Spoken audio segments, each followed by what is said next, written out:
A pleasant morning to everyone. How was your relaxing week after the preliminary examinations? We hope that you are feeling much better now because we finished it on time.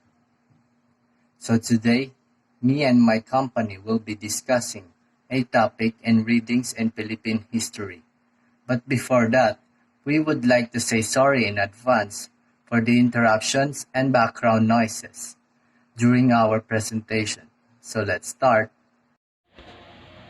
We will tackle about the chapter 3, the rediscovery and colonization of the Philippines. The presenters are Mr. Imam Hamdan, Mr. Gagarin Mark Christian, Miss Salinas Anami Christine, and also Mr. Lungay Dave. Before the conquest, the way we were. The tradition of Philippine history writing, which the Spanish chroniclers originated, and which American and Filipino writers followed later, had the Spaniards, more specifically Ferdinand Magellan, discovered the Philippines.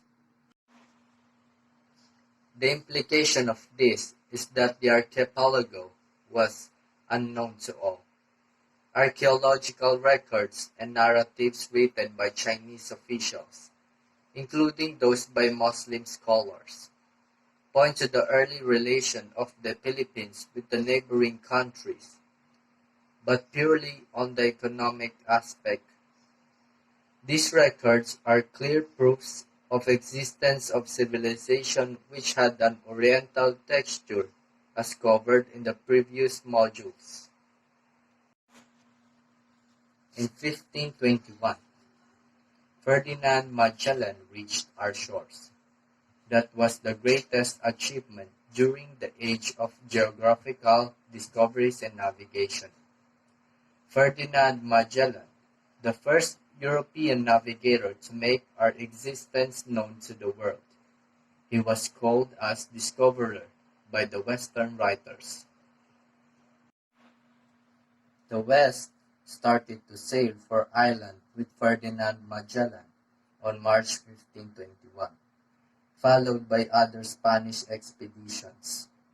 They started to form the first Spanish settlement in Cebu, invading island after island until eventually the entire archipelago was in the hand of the Spaniards.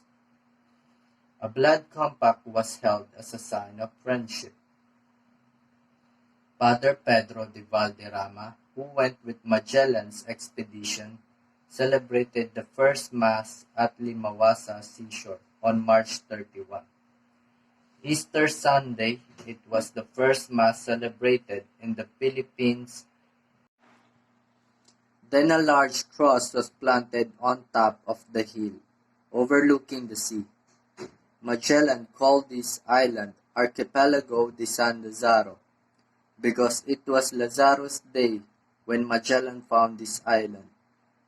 However, in 1524, this island was named Philippines by Ruiz Lopez de Villalobos, a voyager, in honor of the Spanish Prince Felipe, who later became King Philip II of Spain. After staying a week in Limasawa, Magellan proceeded to Cebu on April 8, and soon a blood compact between him and King Humabon was made. On April 15, a Mass was celebrated and a cross was erected. Some 800 natives were Christianized.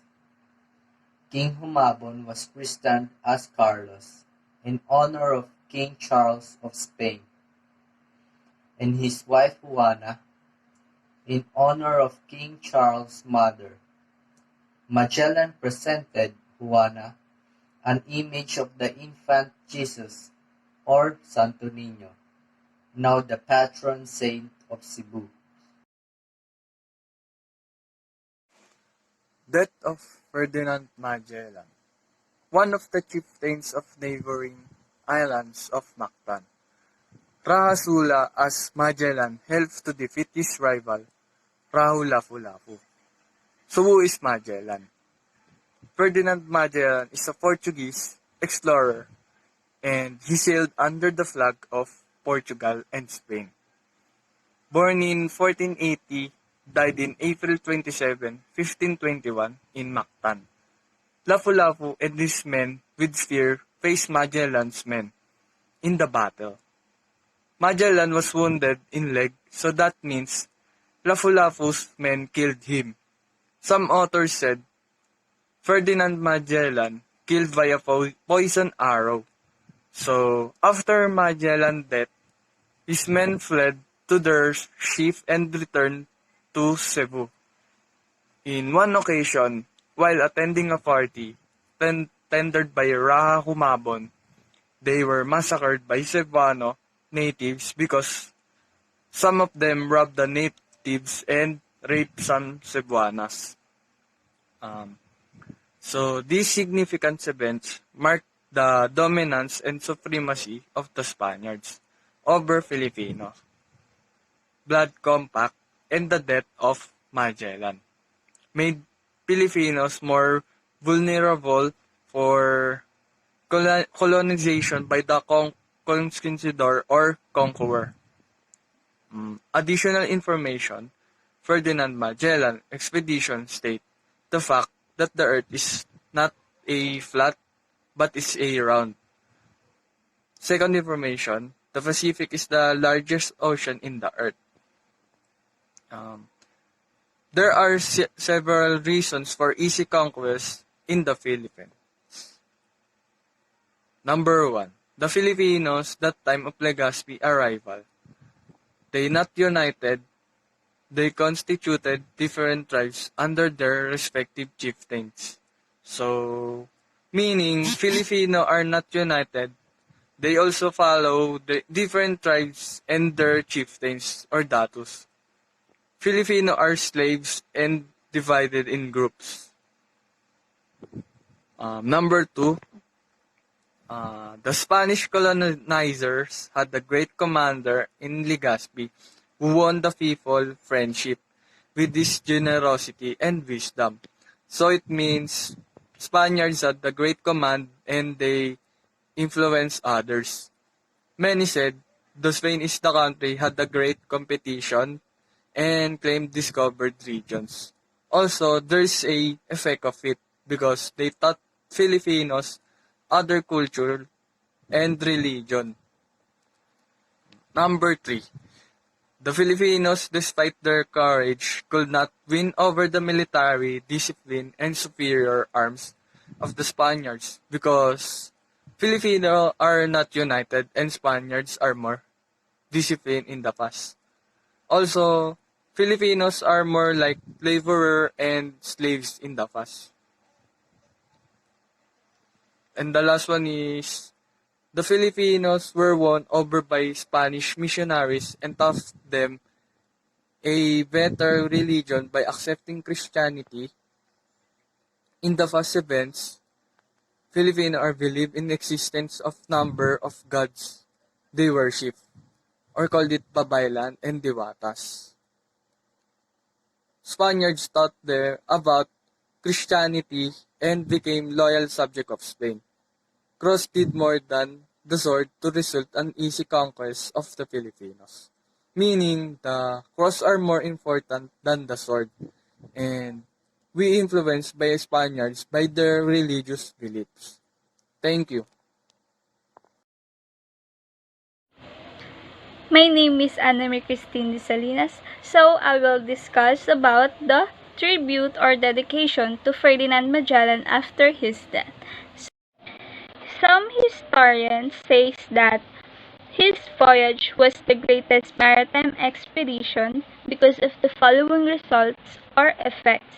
So first, for the first time, man circumnavigated the world, thereby proving that the world is round.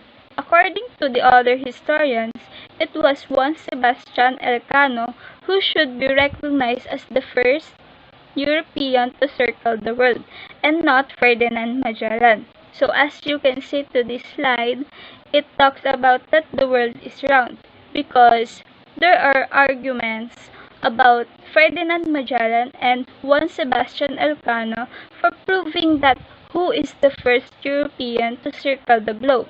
So, circle the globe means that exploration and finding the new route to having trade.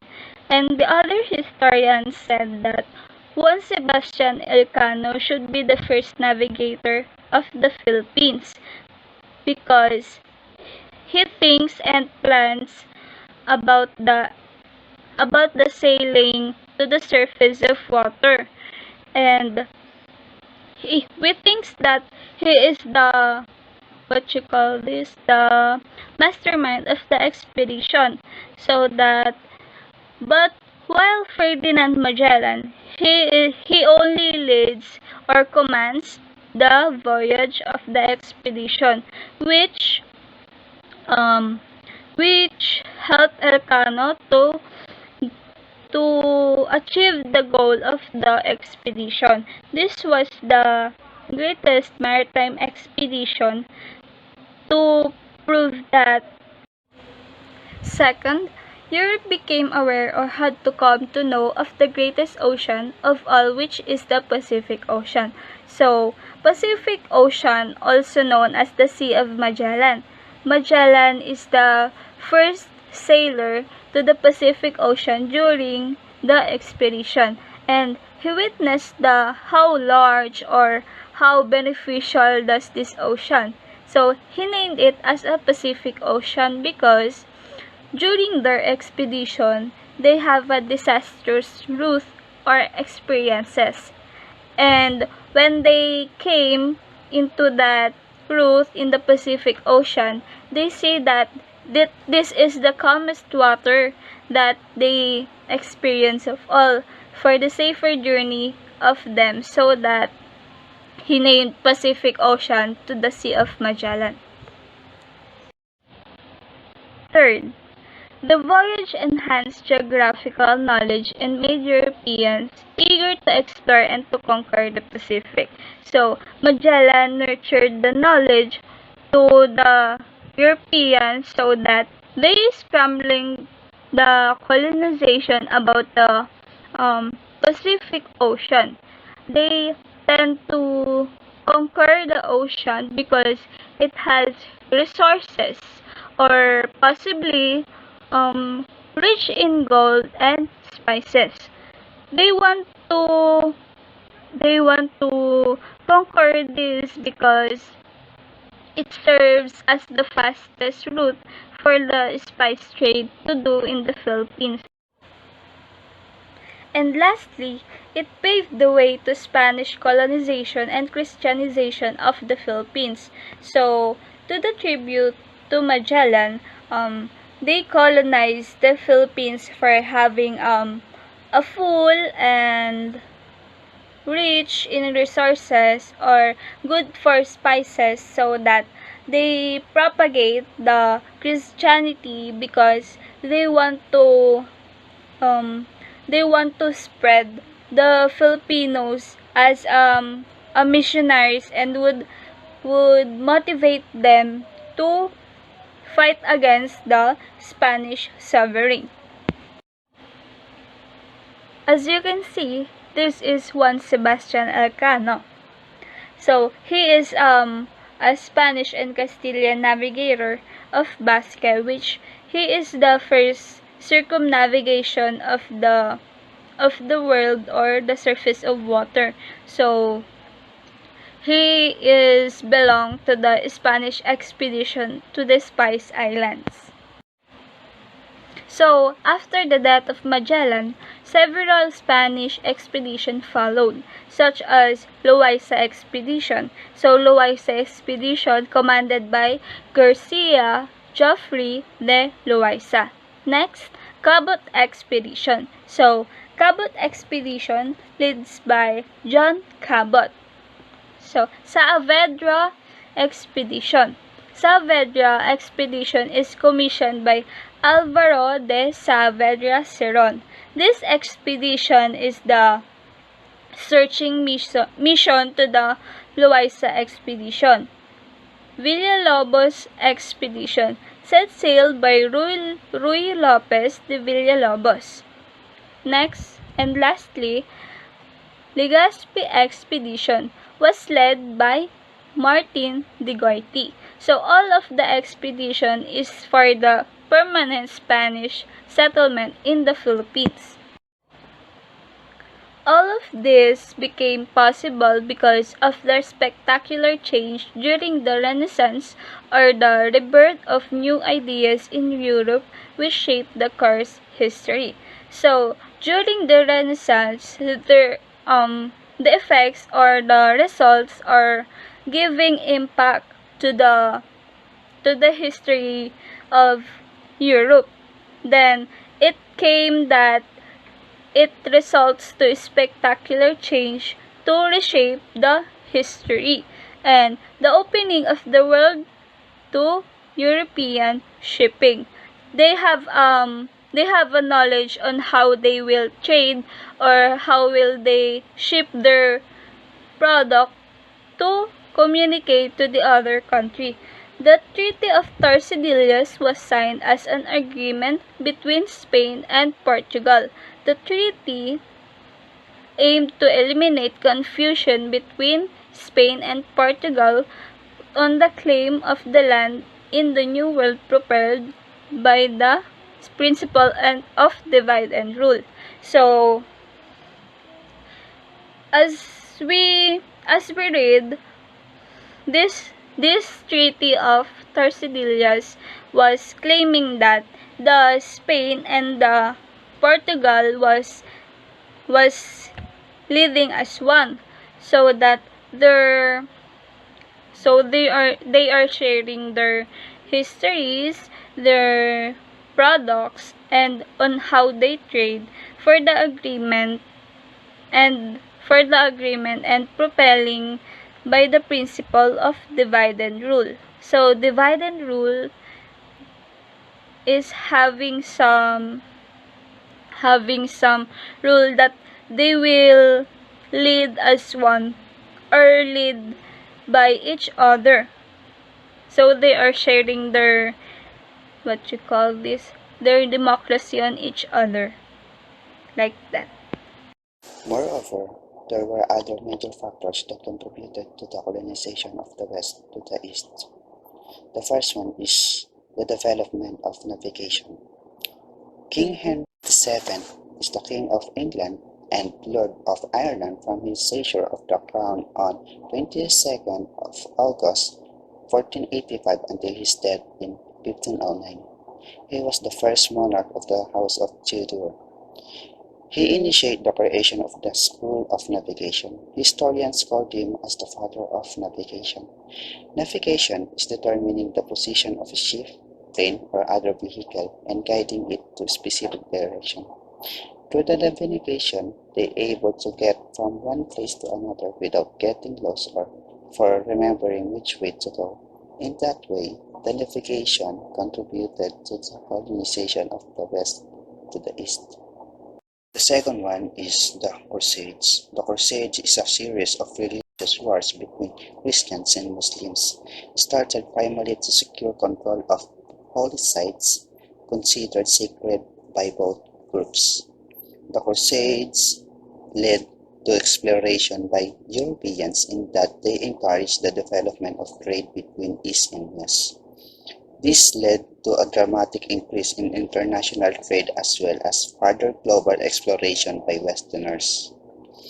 During the First Crusades, Christian knights from Europe captured Jerusalem after 7 weeks of siege and began massacring the city's Muslim and Jewish population.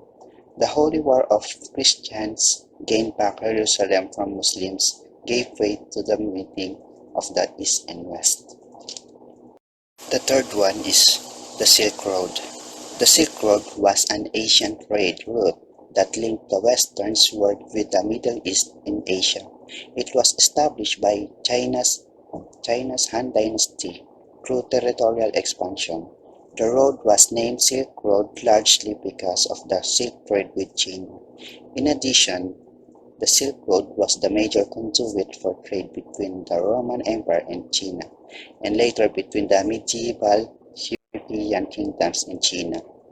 The products of the Chinese silk, porcelain, jars, jade, and spices encouraged Europeans to launch an exploration to the land in the east. In that way, it contributed the colonization of the west to the east. The fifth is the expedition of Vasco da Gama to India. Vasco da Gama is a Portuguese explorer and the first European to reach India by sea. His initial voyage to India was the first link Europe and Asia by an ocean route, connecting to the Atlantic and the Indian Ocean, and therefore the West and the Orient. The expedition of Portuguese Vasco da Gama was known as the father of all navigation since the next navigators followed his routes and map that he made in going to the east. Vasco da Gama was the first European to find an ocean trading route to India. He accomplished what many explorers before him could not do. His discovery of the East route helped the Portuguese establish a long-lasting colonial empire in Asia and Africa. Aims of Spanish colonization. Number 1. The primary aim of Spanish colonization was to propagate Christianity in the island. This was supported by the last will and testament of Queen Isabella, by the Catholic spirit of laws of Indies and the different forms of literature on propagation of Christianity. That's why most of the Filipinos are Christians. The second aim of Spanish colonization was economic wealth. After discovering that the Philippines was rich in marine and especially mineral resources, they conquered the archipelago. Spain was an empire, and it needed more funds to finance the operation of its government. After the Spaniards knew that we are rich in marine sources and especially mineral resources, that time they started to conquer the whole archipelago of the Philippines. The third aim of Spanish colonization was to acquire the island. It is inherent for an empire to expand their territories based on the Treaty of Tordesillas.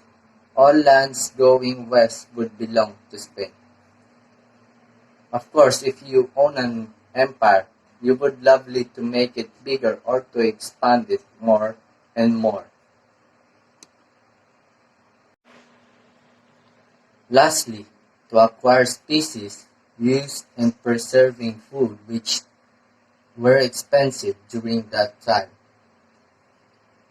Most likely, the expensive food that time was the meat, like pork meat, beef meat, chicken meat, fried chicken. Spain's aim in colonizing the Philippines may be keynoted by the three Gs: God, gold, and glory. For more than 300 years, our country was ruled by Spain. During this period, a centralized government was established, with Manila as the capital.